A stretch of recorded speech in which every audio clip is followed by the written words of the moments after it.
Salam əziz abituriyentlər. Hər vaxtınız xeyir olsun. Növbəti videoda xoş gördük sizləri. Qəbul imtahanına artıq bir neçə gün qalıbdır və mən də istədim ki, bu məqsədlə sizə yenə də dəstək videosu çəkim. Bugünkü videomuz Dövlət İmtahan Mərkəzinin 2025-ci ildə keçirdiyi sınaq imtahanını izah edəcəm. Əvvəla bu sınağı mütləq işləyin, mütləq şəkildə işləyin, sonra izahlarına baxın. Çünki burada çox gözəl suallar var. Son 5 ilin qəbullarından burada suallar var. Son 5 ildə düşmüş qəbullardan suallar var. Ayrıca yeni mövzular, yeni tərtibli suallar da var. Mütləq şəkildə bu videonu izləyin və bu testi işləyin.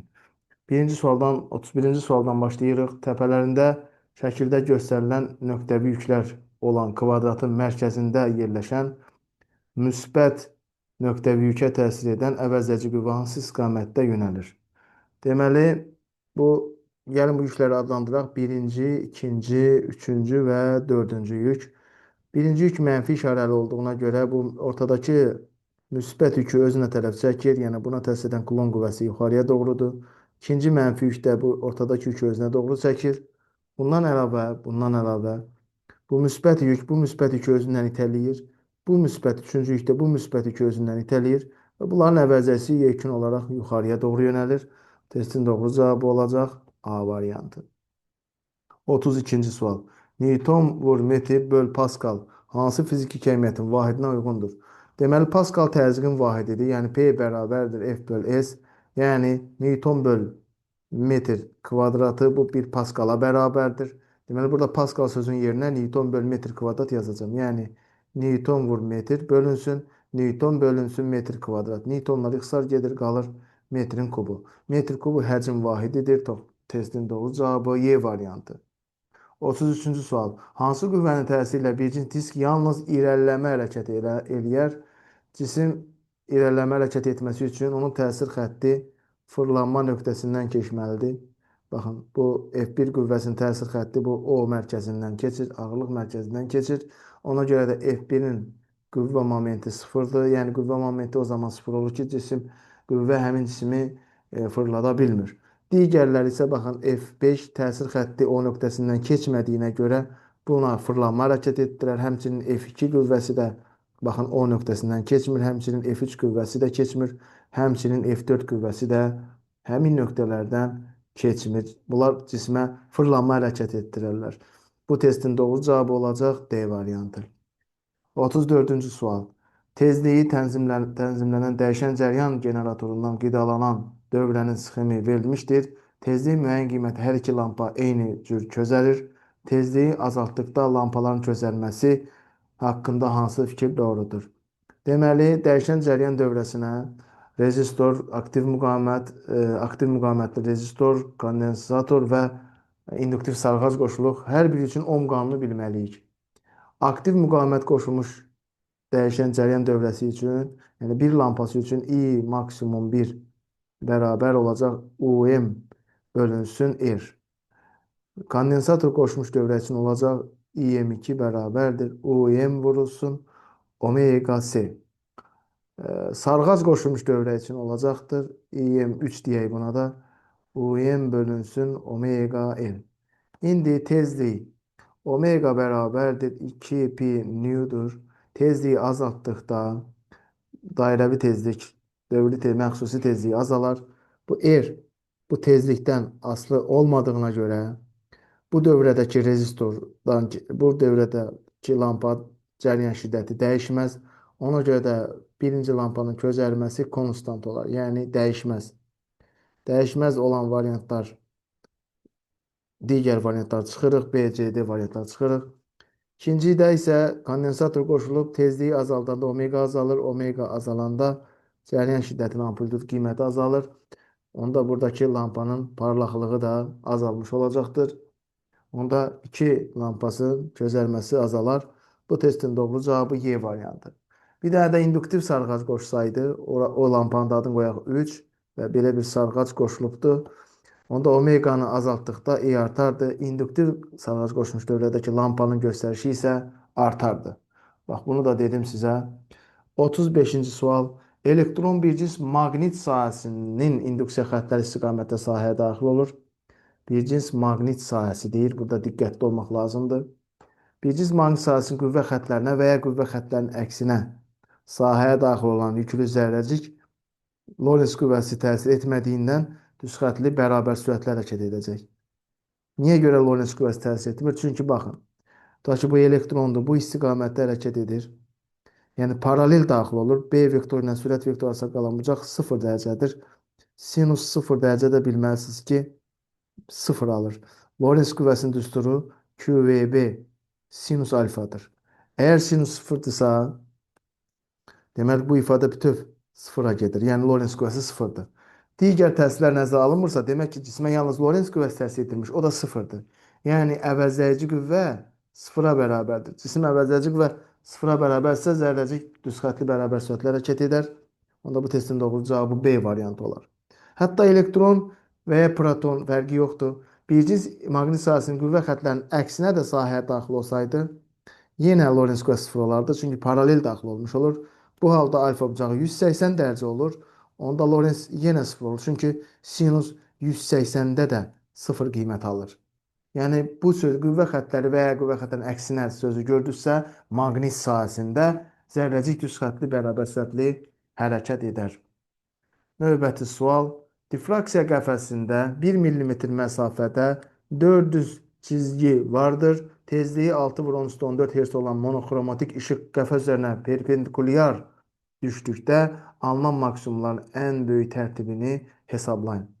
Deməli, difraksiya qəfəsi üçün olan düsturu yazırıq.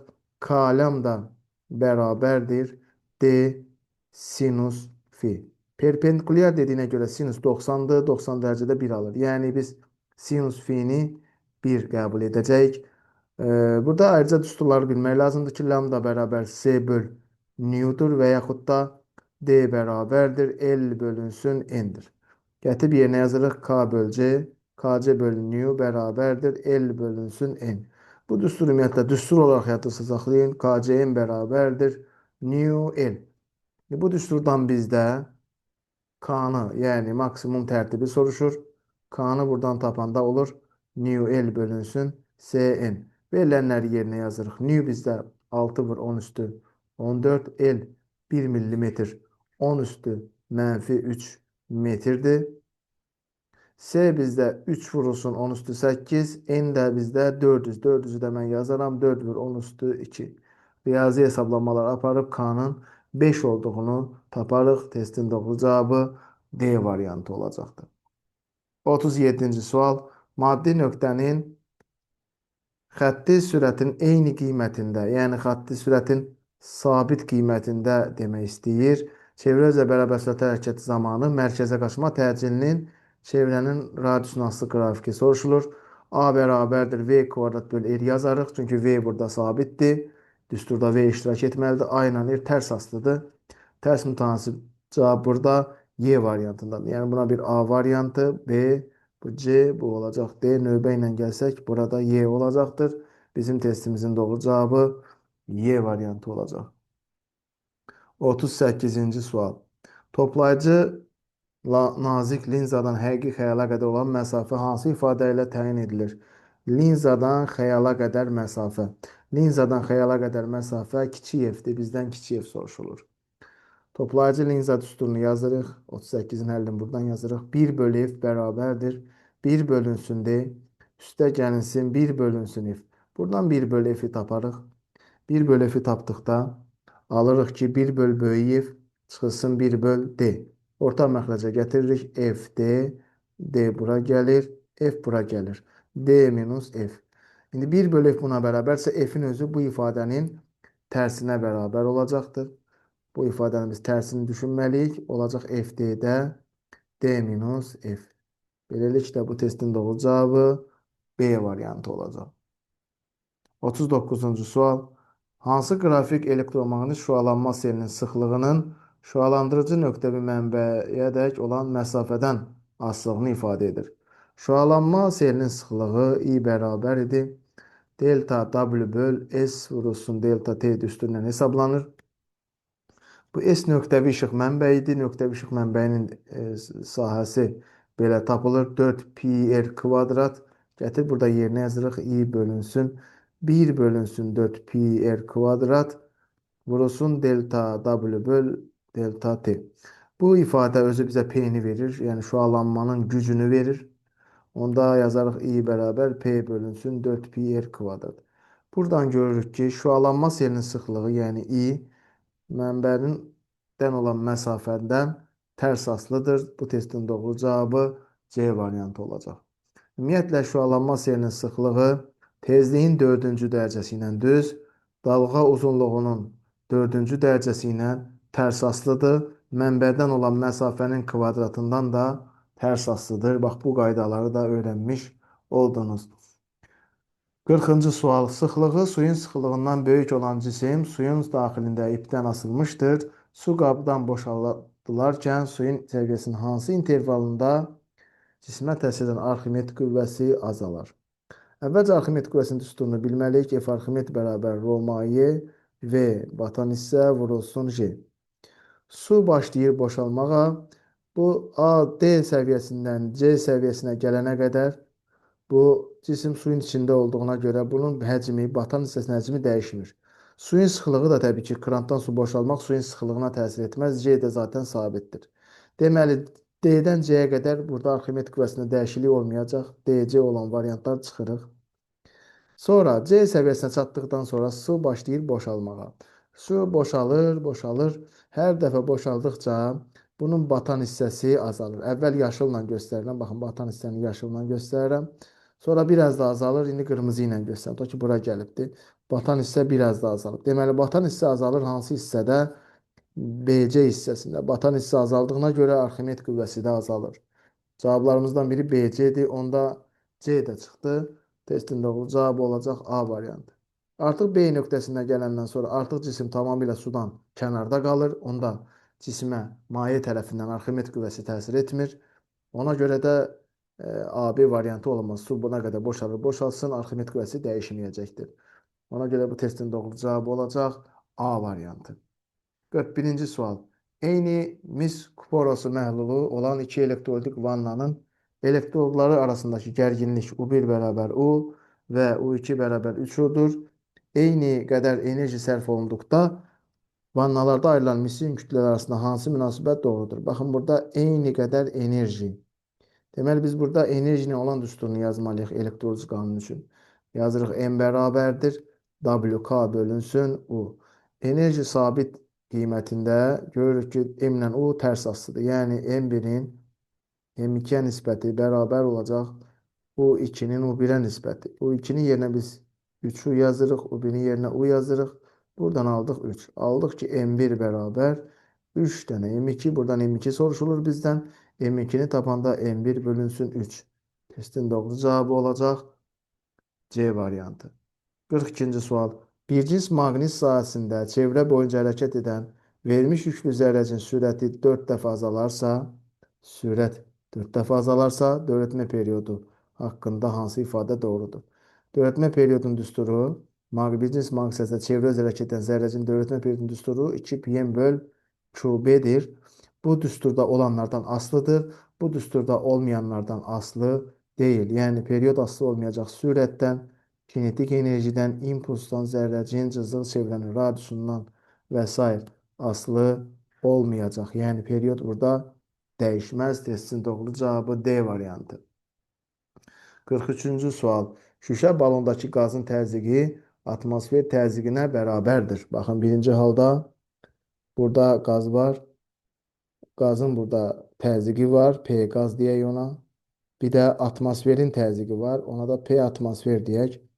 Əvvəl P qaz P atmosferə bərabər olubdur. Yəni, bunu buradan yox, bu balon tərəfdən buradan yazaq. P qaz bərabər olub P atmosferə.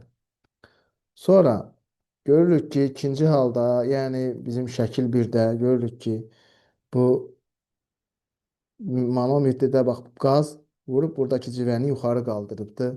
Yəni, qazın təzyiqi atmosfer təzyiqindən çox olubdur. Atmosfer təzyiqi sabitdir, onsuz da eyni havadır. Demək ki, qazın təzyiqi əvvəlkindən artıb. Deməli, qazın təzyiqini artırıblar. Burada isə görürük ki, atmosfer təzyiqi vurub bu qazı yuxarı, civəni yuxarı çıxardıb. Deməli, burada isə qazın təzyiqi kiçik olub atmosfer təzyiqindən. Yəni, burada isə qazın təzyiqini azaldıblar. Hər iki halda baxın, eyni həcmli balondur, həcm dəyişmir. Onda demək ki, qazın təzyiqini temperaturu azaltmaqla azaldıblar. Belə ki, P bərabərdir NKT. Təzyiq artıbsa deməli temperaturu artırıblar burada. Burada isə deməli burada isə temperaturu azaldıblar. Çünki artanda artır, azalanda azalır. Qazın temperaturunu azaldıblar. Təbii ki, bu ikinci qaba aiddir. Qazın təzyiqi azalan hala aiddir. 2G, 1 gedər 2-yə. Qaz molekulunun orta kinesi artıb. Orta kinetik enerji temperaturla bağlıdır. Temperatur artıb ki, orta kinetik enerji artıbdır. Demək, temperatur da burada artmışdır. Çünki qazın təzyiqi artmışdır. 2 gedəcək birinciyə. Qazın daxili enerjisi dəyişib. Deməli, daxili enerjinin dəyişməsini metod daxili enerjinin düsturunu yazırıq. U bərabərdir 2-də 3 nu RT. Hər iki halda temperatur artıb və ya azaldığı üçün hər iki halda daxili enerji artıb və ya azalıb. Yəni dəyişibdir. 3 ortaya gedəcək. Qazın təzyiqi artıb. Bax, burada göstərik, qazın təzyiqi artıb. 4 gedəcək birinciyə. Qaz molekulunun orta kvadrat sürəti azalıb. Orta kvadrat sürətin üstünü yazırıq. 3KT bölünsün M0. Temperatur azalan yerdə orta kvadratik sürət azalar. Temperatur da burada azalmışdı. Yəni ikinci şəkildə azalmışdı. 5 də gedər bura. Beləliklə bu testin doğru cavabı olacaq 2, 4, 1, 5 ikinciyə, 3 isə ortaya. B variantı. Növbəti sual. Cisim yerin qravitasiya sahəsində şaquli müstəvi üzərində çevrə üzrə bərabər sürətli hərəkət etdirilir. Bərabər sürətli hərəkət etdirilir. Hansı nöqtədə cismin tam mexaniki enerjisi ən kiçik olar? Tam mexaniki enerjinin düsturunu yazırıq. Y tam bərabərdir. Y kinetik üstə gəlinsin Y potensial. Y tam bərabərdir. MV kvadratı böl 2 üstə gəlinsin MGH. Burada çevrə üzrə bərabər sürətli hərəkət etdiyinə görə sürətin qiyməti, yəni ədədi qiyməti, modulu sabit qalır. İstiqaməti dəyişir. Sürətin qiyməti sabit qaldığına görə kinetik enerji sabitdir. Onda tam enerji nasıl olduğu sadəcə qalacaq burada H hündürlüyü. Çünki cismin kütləsi öz-özünə artıb azalmaz ki. H-ın ən az qiyməti olmalıdır ki, tam enerji ən az olsun. H da yer səthinə nəzərən ən az hündürlük ikinci səviyyədədir. Yəni ikinci səviyyədə H ən azdır, 4-də isə ən çoxdur. H4-də ən çoxdur, H2-də ən azdır. Ən kiçik soruşduğuna görə H2 olacaq. Bu testin doğru cavabı olacaq D variantı. 45-ci sual. Uzunluğu L0 bərabər 2 metr və N kəsiyinin sahəsi 3 mm kvadrat olan məftilin mütləq uzanmasının deformasiya edici qüvvənin modulundan asılı qrafikinə görə yük modulunu hesablayın.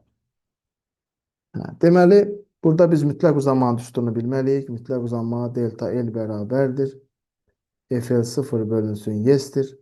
Buradan Y'ni tapanda delta L ilə yerini dəyişir. Y bərabərdir. FL0 bölünsün S vurulsun delta L. Burada gigapaskaldır deyə bunları da mən çevirməyəcəm. Çünki əmsal olaraq eyni cavabı alacağıq. Başlayaq. Siz məsələn A nöqtəsində F-i 90 götürəndə delta L-də 2 götürməliyik. B nöqtəsində F-i 180 götürəndə delta L-i 4 götürməliyik. Fərqi yoxdur. Hər ikisi ilə biz hesablama apara bilərik. F bizdə indi 90-dır. E0 2-dir. S bizdə 3-dür. Delta L bizdə 90 götürmüşüksə artıq 2-ni götürməliyik. Vəssalam, 2-lər ixtisar gedir. Testin doğru cavabı olur 30 gigapascal B variantı. 46-cı sual. H hündürlüyündən sərbəst düşən M kütləli kürəcik tərpənməz üfüqi səthdə mütləq elastiki dəyir. Orta zərbə qüvvəsinin modulu hansı ifadə ilə müəyyən olur? Bizdən F istəyir. Deməli, bura tutaq ki, yer səthidir. Cisim H hündürlüyündən gəlir, sərbəst düşür. Gəlir bura V sürəti ilə dəyir. Toqquşma elastiki olduğuna görə V sürəti ilə dəydiyinə görə V sürəti ilə də geri qayıdır. Onda bunun impuls dəyişməsi delta P olur 2mv. Cismin yerə dayananda sürəti də V bərabərdir 2GH düsturuna hesablanır. Gətir burada yerinə yazırıq. 2M kök altda 2GH. Digər tərəfdən də impuls dəyişməsi qüvvə impulsuna bərabərdir. Yəni delta P bərabərdir F vurulsun T. Bax, bu iki tənliyi bir-birinə bərabərləşdirməliyik. Gəlin bərabərləşdirək. Onda alarıq ki, 2m2j bərabərdir F vurulsun T-yə.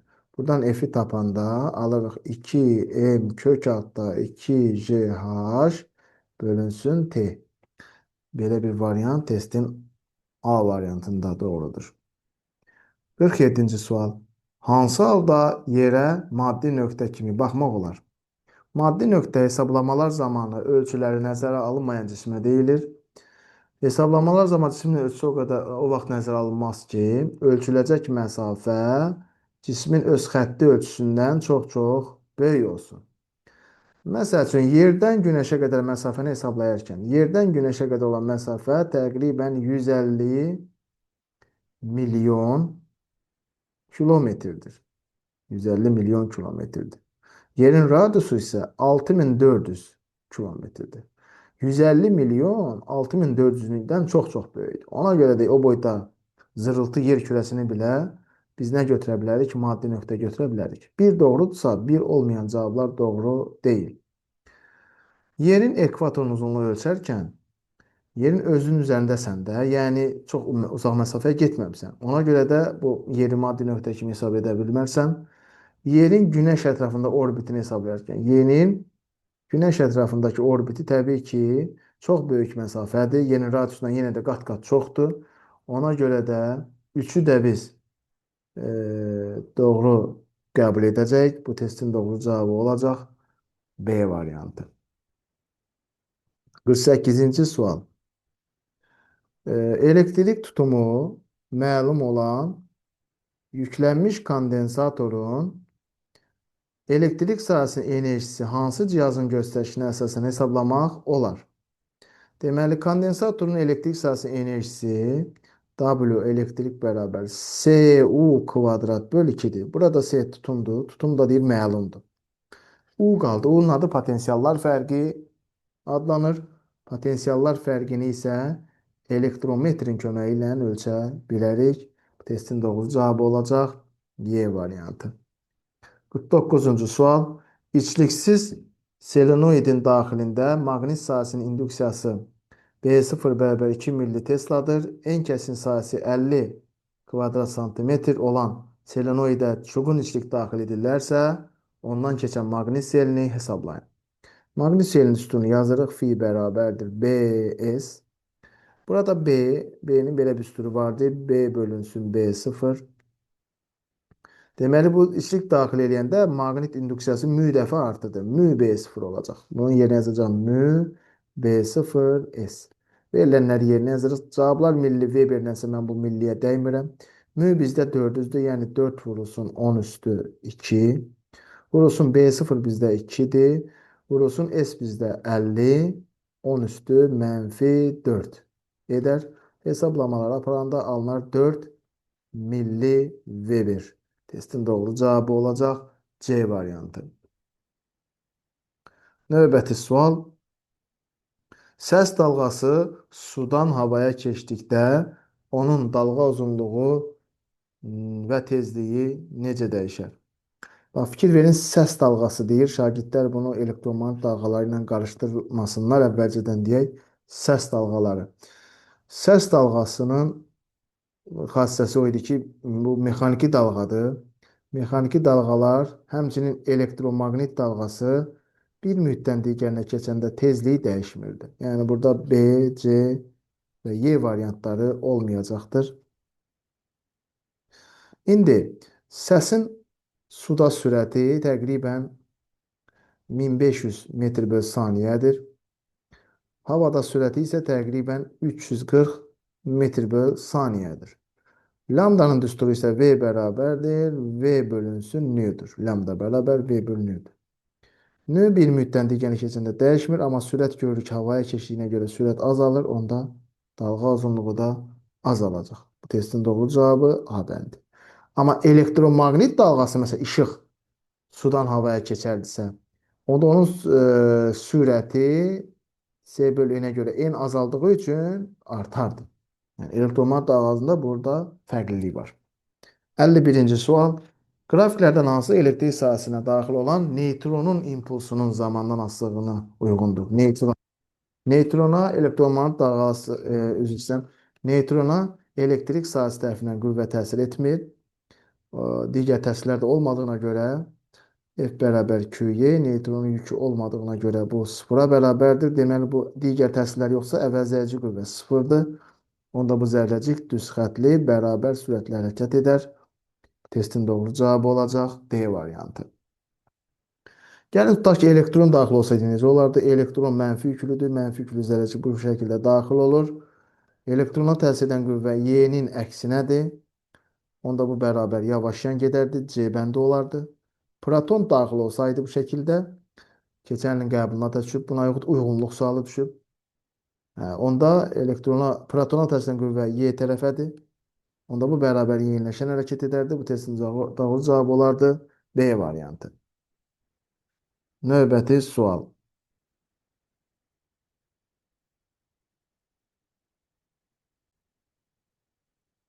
Üfüqi səth üzərində cismə onun hərəkəti istiqamətə təsir edən sabit dartı qüvvəsi sürtünmə qüvvəsindən kiçikdir. Hansı qrafik cismin sürətinin modunun zamana asılılığını ifadə edir?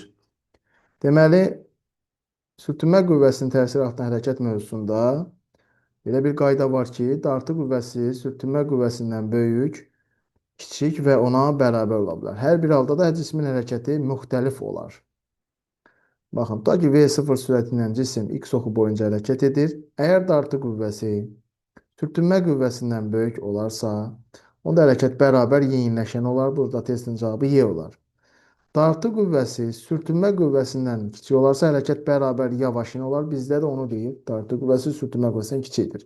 Hərəkət bərabər yavaşandır. Burada testin doğru cavabı C-dir. Dartı qüvvəsi sürtünmə qüvvəsinə bərabər olarsa, hərəkət bərabər sürətli olar. Burada da testin cavabı olardı A bəndi. 53-cü sual. Harmonik rəqs edən cismin koordinatının zamandan asılı qrafiki verilmişdir. 4 saniyə ərzində bu cisim neçə rəqs edər? Periodu tapırıq. Deməli, ilk əyri bir perioddur. 4-də 1, 4-də 2, 4-də 3 tam. Deməli, periodumuz bizdə 0,2-dir. Periyodun düsturunu yazırıq. T bərabərdir balaca T böl N və buradan dövrlərin sayını tapırıq. Balaca T böl böyük T. N bərabərdir balaca T 4-dür bölünsün 0,2. O da eləyər 20 dövr. Növbəti sual. EHG-si 20 volt olan elektrik mənbəyi dövrəyə qoşulduqda cəryan şiddəti 2 amper olmuşdur. Mənbənin daxili müqaviməti 2 ohm olarsa, onun faydalı şəmsalını hesablayın. Faydalı şəmsalını birbaşa düsturunda yaza bilərik. Bundan bağlı, burada verilənlərdən bağlı. Belə ki, EHG verilibdir, cəryan şiddəti verilibdir, bir də daxili müqavimət R verilibdir. Düstur belə idi. 1 minus I vurulsun R bölünsün epsilon. Axırda faizlə deyirsə, axırda 100%-ə vurarıq bu ifadəni. Bərabərdir. 1 minus I bizdə 2, daxili müqavimətdə 2, epsilon 20. Bu da eləyər 0,8. 100-ə vuranda eləyər 80%. Digər tərəfdən özümüzə əziyyət verib çıxarışlar eləyə bilərik. I bərabərdir epsilon R plus R-dən. I-ni yerinə yazıram 2, epsilonu yerinə yazıram 20, R plus böl 2. Bu ifadənin 20-yə bərabər olması üçün məxrəc 10 eləməlidir. Məxrəcin 10 eləməsi üçün R plus 2-nin cəmi 10 olmalıdır. Buradan da R aldıq 8. Sonra EHG-nin belə də düsturu var. R bölünsün R plus R. Təbii ki, 8 böl 8 üstəgəl 2. Bu da eləyər 0,8. Faizlə dediyinə görə 80%. Bu düsturlar hardan gəlir? Bu düsturların hardan gəldiyini deyə bilərik. Deməli, ana düstur belədir. Eta bərabər U bölünsün epsilon. U-nun yerinə I vur R yazarıq. Epsilon yerinə isə I vur R plus R yazarıq. İ'lər ixtisar gedər, qalar R plus R plus R. Belə düsturlar var. Buna aid sual 2021-ci ildə də qəbul imtahanına düşmüşdür. Yəni, bu sınaq sizə yönləndirir ki, hansı yerləri, hansı hissələri təkrar edin, hansılar qəbula düşübdür. Hə. Növbəti sual 55-ci sual. Yer səthindən şaquli yuxarı atılmış cismin kinetik enerjisinin potensial enerjiden asılıq qrafiki verilmişdir. Qrafikin A nöqtəsinə uyğun andakı sürəti başlanğıc sürətdən 2 dəfə azdırsa, onun bu anda potensial enerjisini hesablayın. Kinetikin potensial enerjiden asılıq qrafikində bu qrafikin ən kənar nöqtələri bizə tam mexaniki enerjini verir. Yəni hal-hazırda bizdə tam mexaniki enerji 100 jouldur. Atılma anında tutaq ki, cisim yer səthindən şaquli yuxarı atılıb. Atılma anında h təqribi sıfıra bərabərdir. Onda potensial enerji də sıfırdır. Onda atılma andakı kinetik enerjinin əvvəlki başlanğıc qiyməti elə tam enerjiyə bərabərdir. Və o mv0 kvadrat bölü 2 ilə hesablanır. Niyə bərabərdir? Deyə bilərsiniz ki, niyə bərabərdir? Çünki tam mexaniki enerjinin üstünü yazırıq. Y tam bərabər Y kinetik, atılma anında üstəgəl Y potensial. Potensial sıfırsa tam Y kinetikə bərabər olur da. Yəni bu tam enerji Y kinetikə bərabərdir və o da 100 jouldur. Sonra A nöqtəsindəki sürət, yəni adi sürət başlanğıc sürətdən 2 dəfə azdır. Gəlin A nöqtəsindəki kinetik enerjini hesablayaq. Y kinetik bərabərdir mv kvadrat bölü 2. M vurulsun V'nin yerine mən V0 bölü 2'nin kvadratı yazmalıyam. Bölü 2. O da deyər mv0 kvadrat bölü 8. Təbii ki, bu ifadə yuxarıdakı ifadədən 4 dəfə azdır. Yəni bu 100 bölü 4 deməkdir. Bu da 25 joule. 25 yazan kimi sevincli olub 25 yazmayın. Çünki bizdən nə soruşur? Potensial enerji soruşur. Biz hələ kinetiki tapmışıq. Kinetiki tapmaq, potensial tapmaq üçün tam enerjidən kinetik enerjini çıxmalıyıq. Yəni 100-dən 25-i çıxmalıyıq. Bu da eləyər 75 joule. Bu testin doğru cavabı olacaq 75 joule. 56-cı sual. Sonsuz uzun paralel naqillərdən cəryan axır. Cəryanlı naqilləri bir-birini cəzb edir. Hansı ifadələr doğrudur? Soruşulur. Cəryanlı naqillər bir-birini cəzb edir. Cəryanlı naqillər bir-birini itələyir. Amper qüvvəsi sağa yönəlir. Amper qüvvəsi sola yönəlir. Deməli, bu cəryanlı naqillər əks istiqamətdə bu naqillərdən cəryan axdığına görə onlar bir-birini dəf edərlər. Yəni itələyərlər bir-birini. Ona görə də 2 doğrudur. Birinci naqilə təsir edən amper qüvvəsi sola yönəlir. İkinci naqilə təsir edən qüvvə isə sağa doğru yönəlir. Birinci naqilə təsir edən qüvvə sağa, bu səhvdir. Birinci naqilə təsir edən amper qüvvəsi sola yönəlir, bu düzdür. Hansı naqilə təsir edən qüvvə deyilsə, ox ondan çıxmalıdır. Bu testin doğru cavabı olacaq 2-4. 57. Uyğunluğu müəyyən edilmiş aşağı hərəkət edən liftin sürətinin modulun zamandan asılı qrafiki verilmişdir. Deyən bu cisim aşağıya hərəkət edir. Yəni sürət vektoru aşağıyadır. Bu qrafikdən görürük ki, bu bərabər yeniləşəndir. Deməli, yeniləşən olması demək təcil də aşağıyaymış. Onda burada çəki, aşağı hərəkətdə çəki belə tapılır. mg minus a. Təbii ki, bu sükunət çəkisindən, yəni mg'dən kiçikdir. Ona görə də 1-ə gedəcək B variantı. İkinci halda bərabər sürətlə hərəkət edir. Bərabər sürətlə hərəkətdə çəki elə mg'yə, sükunətdəki çəkiyə bərabərdir. 2-yə gedəcək C. Üçüncü halda görürük ki, cisim yenə də aşağı hərəkət edir. Amma bu dəfə yavaşyandır. Deməli, təcil şaquli olaraq yuxarı yönəlir. Ona görə də mg minus artıq A yuxarıdır deyə bir dənə də mənfi A yazacağım. Olacaq mg plus A. Ümumiyyətlə yadınızda saxlayın ki, aşağı hərəkətdə mg minus A-dır. Aşağıya bərabər yavaşlayan hərəkətdə mg plus A-dır. Təbii ki, bu sükunətdəki çəkidən böyük olacaq. Sükunətdəki çəkidən böyük olacaq bu mg-dən. Ona görə də 3-ə gedər A variantı. D variantı deyir ki, lift aşağı yönəlmiş sabit təcil hərəkət edir. Sabit təcil birincidə aşağı yönəlmişdi. O birinciyə gedəcək. Y'də deyir ki, lift aşağı yönəlmiş artan təcil hərəkət edir. Burada artan təcil yoxdur. Bu bərabər təcil hərəkət var. Ona görə də Y variantı heç birinə getmir. Beləliklə, bu testin doğru cavabı 1B-D, 2C, 3A. Nəhayət gəldik həlli tələb olunan suallara. 58-ci sual. Deyir ki, x oxu istiqamətdə hərəkət edən cismin yer dəyişməsinin proyeksiyasının zamandan asılı qrafiki verilmişdir. Cisimə təsir edən qüvvələrin əvəzəsinin proyeksiyasının zamandan asılı qrafikini çəkin. OA hissəsi isə parabolaymış. Deməli, biz əvvəlcə qrafikin OA hissəsinə baxaq. OA hissəsində görürük ki, bu x oxu istiqamətində bərabər yavaşlayan hərəkət edir. Yəni, sürət vektoru x oxu tərəfədir, qüvvələrin əvəzəyi isə x oxunun əksinədir. Və bu bərabər təcilli hərəkət olduğuna görə əvəzəci qüvvənin modulu sabit qalır. Ona görə də bu hissədə F-in x oxu proyeksiyası təbii ki, sıfırdan kiçik olacaq və sabit olacaq. Deməli, bu hissədə qrafik aşağıdan sabit olacaq. İkinci hissəyə baxırıq. İkinci hissədə görürük ki, AB hissəsində S-in tendenslığı düz xəttdir. Yəni, bu düz xəttli bərabər sürətlə hərəkət edir. Düz xəttli bərabər sürətli hərəkətdə isə əvəzləyici qüvvə sıfıra bərabərdir. Onda əvəzləyici qüvvənin x oxu proyeksiyası da sıfır olacaq. Onda bu qrafik ikinci hissədə sıfırın üzərində olacaq. Bax belə. Bu testin qrafiki bu şəkildə olmalıdır. Buraya yazaq T1, burada yazaq T2. 59-cu sual. Sabit temperaturda qapalı qabdakı mayenin üzərində buxarın kütləsinin həcmindən asılı qrafiki verilmişdir. Bir nöqtəsinə uyğun buxar molekullarının konsentrasiyası N0 olarsa, 2 və 3 nöqtələrinə uyğun buxar molekullarının konsentrasiyası nəyə bərabər olar? Deməli, doymuş buxarda qeydlər vardı. Orada qeydlərdən birində deyilirdi ki, sabit temperaturda doymuş buxarın kütləsi həcmi ilə düz asılıdır. Deməli, 1-2 prosesi doymuş buxara uyğundur.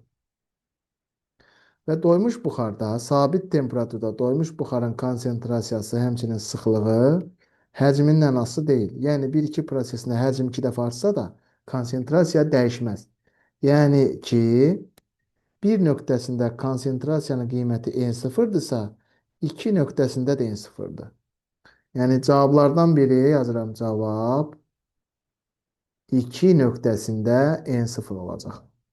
2 ilə 3-də isə artıq buxarın kütləsi dəyişməyib, yəni buxar doymayan hala keçib. Doymayan buxar üçün N konsentrasiyanın üstünü yazırıq, M bölü V.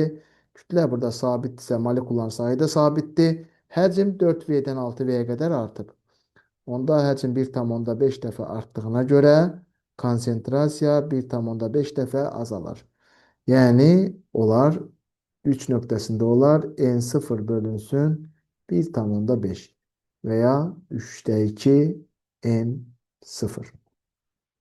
Növbəti sual, 60-cı sual. Sarğacdakı cəryan şiddəti 5 amperdən 3 amperə qədər azaldıqda maqnit sahəsinin enerjisi 4 jol azalır. Sarğacın induktivliyini hesablayın. Deməli, maqnit sahəsinin enerjisinin azalması delta W yaza bilərik. Yazmaq olar W1 çıxılsın W2. Yəni, L bölünsün I1-in kvadratı çıxılsın I2-nin kvadratı. L vurulsun I2-nin kvadratı.